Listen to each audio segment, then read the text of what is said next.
Hello, my name is Christopher Thornburg, and this is my lecture on Jamestown. I hope that you enjoy um, this project as much as I did, and I hope that it gives you information that you need to continue with your studies and give you a better understanding of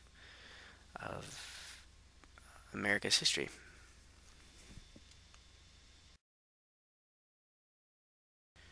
Jamestown was America's first permanent English colony in Virginia in 1607. It sparked a series of cultural encounters that helped shape the nation and the world. It consisted of three ships, the Susan Constant, the Godspeed, and the Discovery. They were carrying 105 passengers. They departed from England in December 1606 and reached the Virginia coast in late 1607. The colony was sponsored by the Virginia Company of London. They were a group of investors uh, that hoped to profit from the venture. They were chartered in 1606 by King James I. The company also supported English national goals of counterbalancing the expansion of other European nations abroad. They were also seeking a northwest passage to the Orient and were interested in converting the Virginia Indians to the Anglican religion. The expedition was led by Captain Christopher Newport, and on May 13th, 2 weeks after exploration, the ships arrived at a site on the James River selected for its deep water anchorage and good defensive positions against attacks of enemies and Indians. Soon after landing, problems soon emerged in the small English outpost, which was located in the midst of a chiefdom of about 14,000 Algonquian-speaking Indians who were ruled by the powerful leader Powhatan. The Algonquian Indians were considered an off and on again enemy of the people in the English settlement. Relations with the Powhatan Indians were tenuous, although trading opportunities were established often.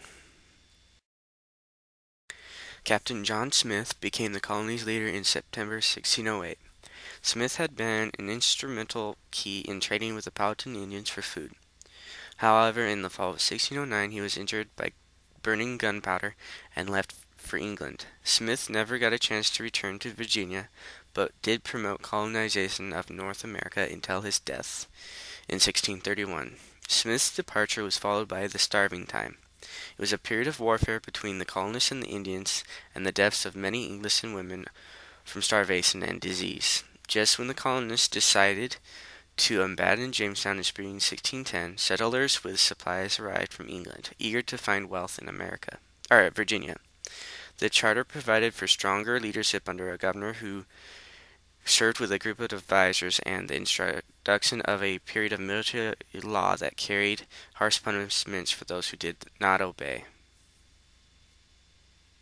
Until the introduction of tobacco as a crop in about 1613 by colonist John Rolfe, who later married Powhatan's daughter Pocahontas, none of the colonists' efforts to establish profitable enterprises were successful. Tobacco cultivation required large amounts of land and labor and stimulated the rapid growth of Virginia colony.